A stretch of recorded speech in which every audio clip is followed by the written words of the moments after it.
Merci, professeur Gender, pour votre présentation très intéressante. À mon tour de féliciter le bureau de l'AFMAPAD pour le choix de cette session, pour parler également qui revêt un caractère multidisciplinaire, d'une part par le choix des différents intervenants. Et la discussion, on va la laisser effectivement à la fin, parce qu'elle va revêtir aussi ce caractère multidisciplinaire. Et aussi pour moi, c'est un plaisir et un honneur de co-modérer cette session avec mes collègues ici présentes. Et j'invite sans trop tarder Madame Rice pour nous parler de l'état de l'art des traitements systémiques des carcinomes bronchiques non à petites cellules. À vous la parole. Ravi d'être parmi vous ou encore avec nos amis pneumologues dans ce cadre agréable. Je remercie le comité d'organisation, Dr Tbey, pour l'invitation et le choix du sujet de la présentation pour moi qui me tient à cœur pour vous parler en fait de notre façon un petit peu de procéder pour traiter les patients sur le plan médical, les carcinomes bronchiques non à les petites cellules. En effet, c'est comment on est en train d'intégrer toutes les caractéristiques et les particularités cliniques radiologiques, c'est ce qu'on faisait auparavant, mais actuellement aussi moléculaires, biologiques, de la maladie et aussi tout ce qu'on a comme moyen pour la prise en charge des patients atteints de cancer de poumon. Alors, juste un petit mot sur l'épidémiologie, c'est pour dire que le cancer du poumon, bien qu'il est le deuxième sur le rang des cancers au monde, actuellement il est le deuxième même chez la femme. Il est la première cause de mortalité, ce qui le rend vraiment un enjeu sanitaire majeur aujourd'hui et dans le futur. Donc, comme a dit Dr Ginda, et on ne va pas arrêter de le dire, je pense, durant toutes ces sessions, c'est que la prise en charge doit être multidisciplinaire depuis le diagnostic jusqu'à la prise en charge thérapeutique, jusqu'à la fin de la prise en charge, la surveillance ou les soins palliatifs du patient. Et on a besoin toujours de collaborer de façon très étroite afin de traiter nos patients et de leur proposer les meilleurs choix thérapeutiques possibles. Alors, qu'est-ce qu'on a ces dernières années? Nous avons tous, bien sûr, assisté à de grandes révolutions concernant le traitement du cancer du poumon. On voyait les choses de façon très traditionnelle, on traitait l'organe, le poumon, puis après on a séparé un petit peu tout ce qui est cancer non à petites cellules, des petites cellules. On s'est affiné un petit peu pour traiter l'adénocarcinome de façon différente du carcinome épidermoïde, et puis avec une meilleure connaissance de la biologie moléculaire, avec une meilleure connaissance avec l'avènement également du séquençage génomique de haut débit actuellement même, qu'on a pu un petit peu améliorer et révolutionner la prise en charge de ces patients avec la découverte il y a quelques années, on va dire 15 ans ou 15 ans ou plus, des cibles thérapeutiques et des anomalies moléculaires drivers qu'on a ciblées avec les thérapeutiques ciblées, puis beaucoup plus récemment avec l'immunothérapie. Et ce qu'on va voir au cours de toute cette présentation. Alors, si on veut parler de la stratégie globale thérapeutique, c'est qu'on va se baser bien sûr sur le stade, et puis on va intégrer au fur et à mesure les différentes caractéristiques du patient, notamment son état général. Quel stade? Ça veut dire la résicabilité du patient également, l'opérabilité, et puis les caractéristiques de biologie moléculaire. Et puis on ne doit pas oublier, on est dans un pays avec des moyens qui sont limités, même en France je pense qu'ils n'ont pas la disponibilité de tous les traitements actuellement. On a quelques molécules qui sont disponibles, et encore le remboursement, et c'est un grand problème et une grande discussion. Donc la première étape va être en fait la sélection des patients et la bonne sélection des patients. On ne peut pas traiter ces patients tous de la même manière, puisqu'on sait actuellement que c'est une maladie qui est extrêmement hétérogène sur tous les plans, cliniques, évolutifs, réponses thérapeutiques. Donc notre vision, c'est d'abord sélectionner certains patients, les isoler du groupe. Ces patients ont des mutations ou ont des anomalies moléculaires qu'on pourra cibler et qui ne vont pas répondre aux autres traitements. Des patients qu'on pourra traiter de façon générale. Alors le nombre de ces patients, il varie selon les pays, selon les mutations, on va dire entre 17 et 20% qu'on retrouve ces mutations. Donc, et la stratégie va tenir bien sûr compte, si je veux résumer toute ma présentation, ça sera cette plaque. Dans les stades localisés, ça va être les patients vont bénéficier d'une chirurgie plus ou moins radiothérapie ou chimiothérapie, mais actuellement on a l'immunothérapie qui vient et les thérapies ciblées, même dans les stades localisés. Dans les stades localement avancés, c'est la radiochimiothérapie concomitante suivie d'immunothérapie adjuvante. Et puis dans les stades métastatiques, on avait la chimiothérapie. Actuellement, on a les thérapies ciblées, l'immunothérapie, plus ou moins la chimiothérapie qui recule. Donc je vais commencer très rapidement par les stades métastatiques. Donc, comme j'ai dit, on a un nouveau paradigme qui a tout changé grâce à l'identification des anomalies moléculaires. Donc, on a un gradient qui va de droite à gauche. On va dire que les patients qui ont une addiction oncogénique ne vont pas répondre au traitement des patients qui n'ont pas d'addiction oncogénique. Qu'est-ce que ça veut dire une addiction oncogénique ? C'est la présence d'anomalies moléculaires drivers, c'est-à-dire ces anomalies moléculaires qui ont peut-être parfois même causé le cancer. Ils vont entraîner que cette cellule dépend de cette voie pour proliférer, pour se différencier, pour se propager, pour métastase. Et si on ne bloque pas cette voie, on ne va pas bloquer l'évolution de cette tumeur. Donc ceci est très valable plus pour les tumeurs non épidermoïdes. On va les grouper dans un seul bac, on les appelle actuellement les non épidermoïdes. Et puis quelques épidermoïdes, mais surtout les jamais fumeurs. Et ça, c'est la caractéristique des patients. On a identifié grosso modo 5 grands mutations, notamment la mutation du récepteur growth factor épidermal, le GFR, la translocation ALK et ROS, la mutation RAF et NTRK. Et puis pour les autres patients, il y aura la recherche de facteurs prédictifs plutôt à la réponse à l'immunothérapie. Donc c'est dont je vous ai parlé. L'exemple type, c'est cette mutation GFR qui est présente en France au titre de 11%. Elle est beaucoup plus fréquente chez les patients asiatiques. Chez nous au Maroc, on a des statistiques de 20% dans nos études. Donc c'est le même que les études maghrébines. Donc on a une dépendance de la cellule vis-à-vis cette voie de transduction. Et on voit que cette mutation, comme j'ai dit, elle est... Donc, cette mutation, elle est en fait beaucoup plus fréquente chez les patients non fumeurs, mais ça n'empêche qu'il faut la rechercher chez tous les patients non épidermoïdes, parce que même dans les patients qui sont en cours de fumer, au diagnostic, 8% ils ont ces mutations. Donc c'est une recherche, comme on a dit, selon les recommandations et systématique. Moi j'adore ces recommandations, je les recommande à tout le monde. C'est des recommandations françaises de l'ORA. Alors en cas de cancer non épidermoïde de stade actuellement même localisé, on recherche la mutation EGFR. Puis pour les stades métastatiques non épidermoïdes, pour la première ligne, on a EGFR, ALK et ROS1. C'est ce qu'on doit faire et c'est ce qu'on fait actuellement au Maroc. Et puis cette recherche, elle doit se faire dans les 3 semaines. C'est-à-dire si vous avez vu un patient et vous voyez qu'il a une exacerbation et qu'il est traité par vous avant d'aller chez l'oncologue, essayez de demander ces mutations parce que plus on tarde pour demander les mutations, plus la qualité du prélèvement elle se détériore et on n'a pas vraiment de très bons résultats. Donc la recherche du statut PDL1 est actuellement à rechercher chez tous les patients qui n'ont pas de mutation, bien sûr, driver. Donc qu'est-ce qu'ils nous ont apporté ces thérapeutiques? Alors les premières thérapies ciblées, anti-EGFR par exemple, c'était les premiers testés dans les essais cliniques. Là c'est un exemple de tous les essais cliniques qui sont actuellement. En haut on retrouve les premières générations, après il y a les deuxième et les troisième générations. Alors on voit qu'il y a un gradient d'amélioration de la survie. On est parti de survie globale de 20 mois actuellement jusqu'à 50 mois et même plus avec ces thérapeutiques. Donc le pronostic il change catégoriquement. On ne peut pas se permettre de traiter actuellement les patients au stade métastatique sans rechercher ces mutations. Et puis le deuxième grand exemple, c'est les mutations ALK qui sont présentes chez 3 à 4% des patients.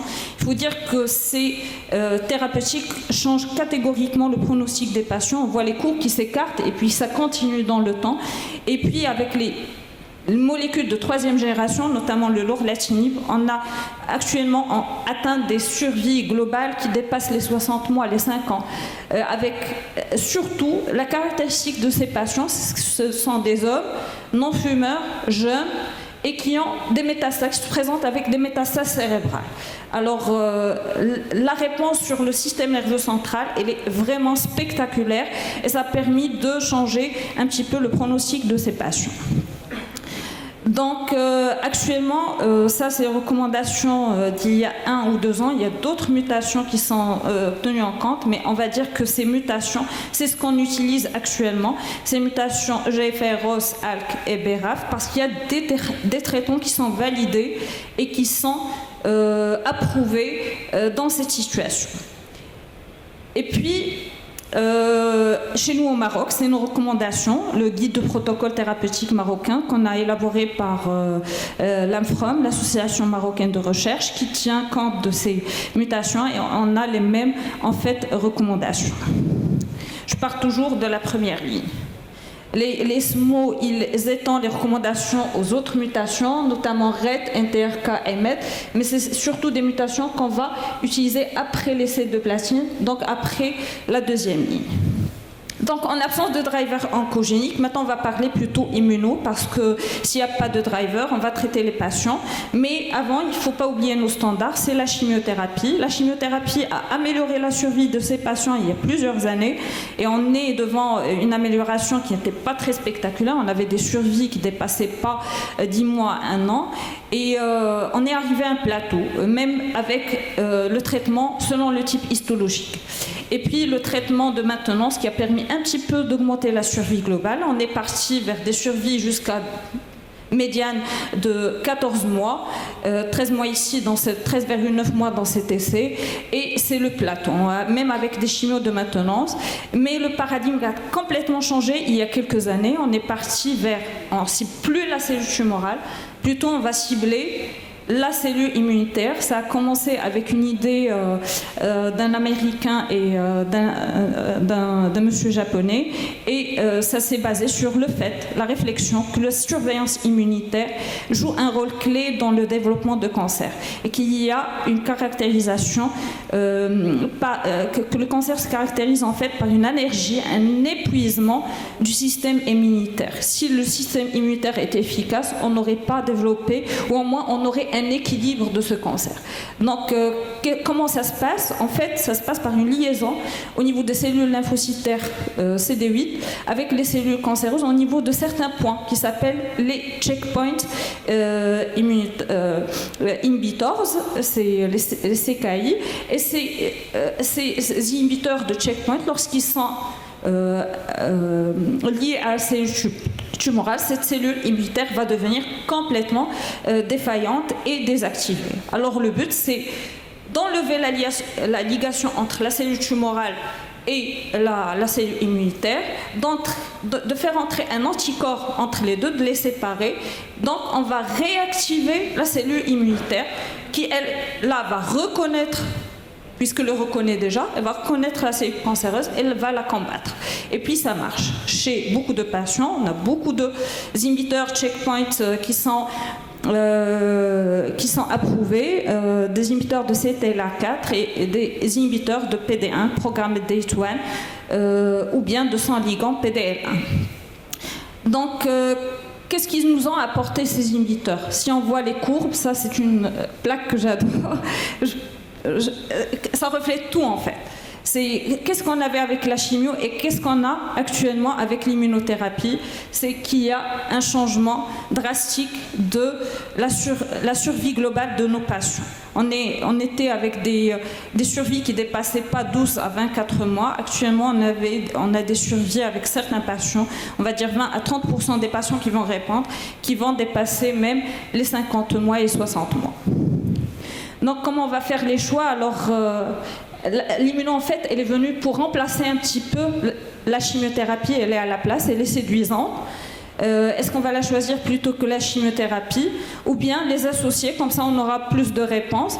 Quand on réfléchit, nous, on a plusieurs facteurs décisionnels à tenir en compte, notamment les caractéristiques de la maladie, l'expression du PDL1, les sites métastatiques, la cinétique tumorale. Et puis, il y a ce qui concerne le patient, c'est surtout cette notion de tabagisme. Plus le patient il fume, plus il va développer des mutations, plus ils vont être reconnus par les cellules immunitaires et plus il va répondre à l'immunothérapie. Donc cette notion de tabagisme, contrairement aux drivers moléculaires, est très importante. Et puis, les patients ne doivent pas être vraiment sous corticothérapie. Et là, s'il y a quelque chose sur laquelle on doit collaborer, c'est ça. C'est en fait, il ne faut pas, chez les patients chez qui on va administrer une corticothérapie, il faut vraiment se demander, est-ce qu'on va leur administrer de l'immunothérapie, surtout aussi les antibiotiques, parce que ça change le microbiote et ça permet, ça entraîne une diminution de la réponse aux immunothérapies. Donc, si je peux résumer, ça va être immuno pour des maladies indolentes de petit volume, oligométastatiques peut-être, non menaçantes chez des patients fumeurs, ça c'est l'immuno seul.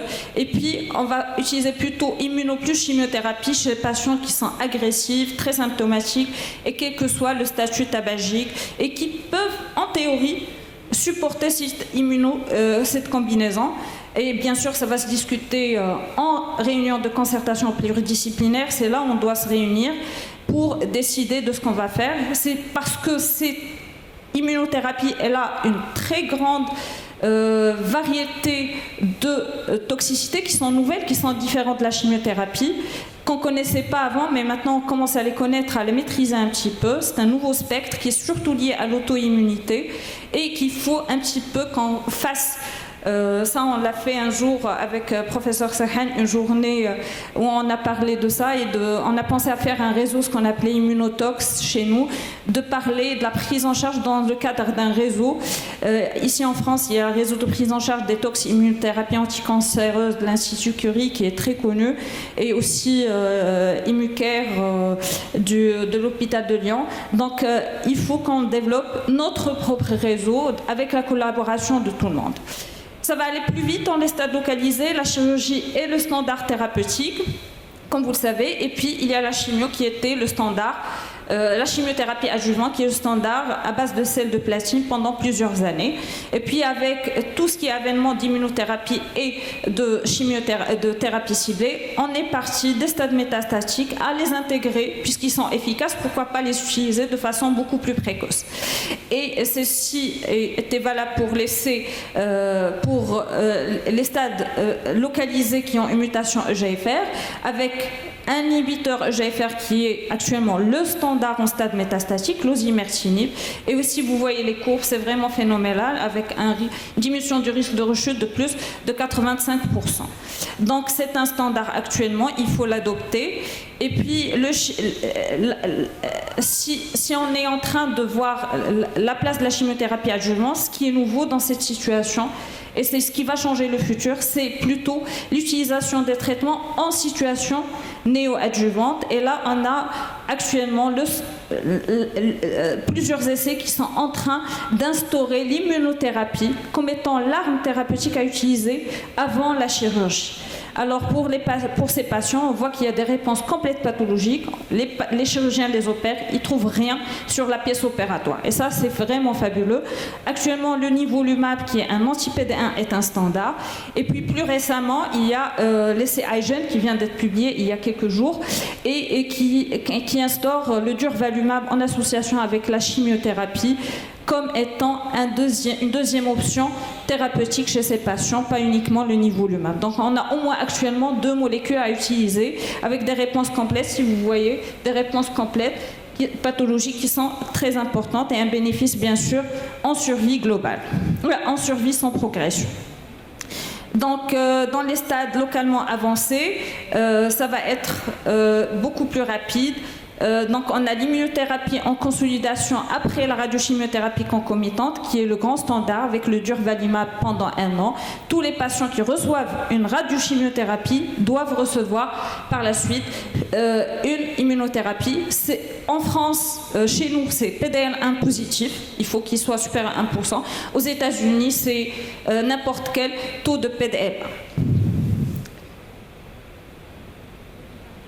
Donc le futur est déjà là. C'est ce que je veux apporter comme message, c'est la sélection de patients. On ne va pas arrêter de le dire. On ne peut pas traiter tout le monde de la même manière. Thérapie ciblée au départ. Quelle mutation EGFR, ALK, ROS, BRAF et Interca, c'est ce qu'on fait actuellement. Et puis l'immunothérapie, immunochimiothérapie ou chimiothérapie seule pour les autres patients. Et concertation pluridisciplinaire comme grand message. Et bien sûr, si on veut part de cancer poumon, il n'y a pas une seconde chance, il faut arrêter de fumer. Et je vous remercie. Merci beaucoup, Dr. Ezlen Raïs, pour cette excellente présentation.